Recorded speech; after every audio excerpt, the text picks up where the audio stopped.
बिस्मिल्लाहिर्रहमानिर्रहीम अस्सलाम वालेकुम वरहमतुल्लाहि वबरकातुहू। अल्लाह से उम्मीद है आप सब लोग खैरियत से होंगे। अल्लाह आप लोग के रिस्क में, माल में, इज़्ज़त में बरकत अता फरमाए।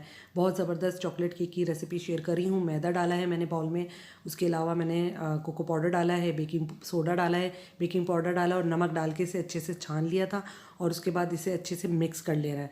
मिक्स करने के बाद इसमें मैंने चीनी डाल दी थी, फिर अच्छे से मिक्स करके एक साइड पे रख दिया था। अलग बाउल में मैंने दूध डाला है, सिरका डाला है और 5 मिनट के रेस्ट के बाद इसमें मैंने ऑयल डाला था, अंडा डाला है और वनीला एसेंस डाल के अच्छे से मिक्स कर लिया था इसे मैंने। और फिर मैंने ये दूध जो चॉकलेट और मैदा है इसमें डाल के अच्छे से मिक्स करने के बाद एंड में मैंने 1 कप गरम कॉफ़ी का डाल दिया था और अच्छे से मिक्स कर लिया था। अच्छा, और उसके बाद मैंने ग्रीस पैन में इसे बैटर को डाल दिया था।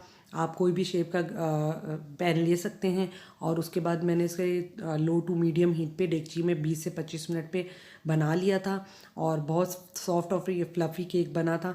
उसके लिए चॉकलेट गिनाश के लिए मैंने पैन में 2 कप दूध डाला है, 1 कप चीनी डाली है और इसको इतना पकाना है कि ये 1 कप रह जाए और ये कंडेंस मिल्क बन जाएगा। इसे आप फ्रिज में भी 1 हफ्ते के लिए सेव करके रख सकते हैं।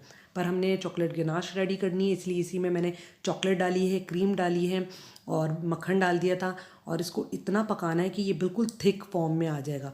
जब ये थिक हो जाएगा तो इसे बाउल में डाल के ठंडा करने के लिए रख देंगे और जब ये दोनों चीज़ें ठंडी हो जाएंगी तो हम इसको डेकोरेट करेंगे और इसको फ्रॉस्टिंग के लिए इस्तेमाल कर सकते हैं। चॉकलेट गनाश को चाहे कप केक पे आपने करनी हो, चाहे चॉकलेट पे करनी हो, चॉकलेट केक पे करनी हो या वनीला केक पे।